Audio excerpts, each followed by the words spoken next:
Pope Saint John Paul II గారు చక్కని మాట బోధిస్తాను.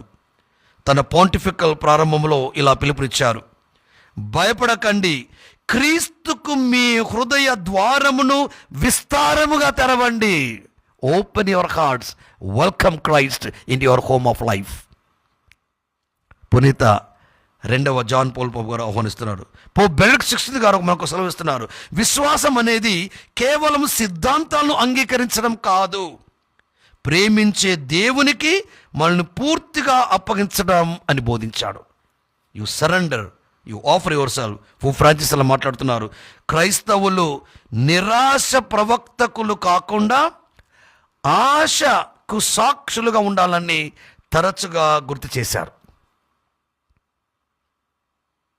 చివరిగా ఈరోజు ప్రభు ప్రతి గురువుకి, ప్రతి కన్యాస్త్రీకి, గురు విద్యార్థులకు, కుటుంబానికి, యువతకి, వృద్ధులకి, చిన్నపిల్లలకి ఇలా చెప్తున్నారు: భవిష్యత్తు గురించి భయపడకండి,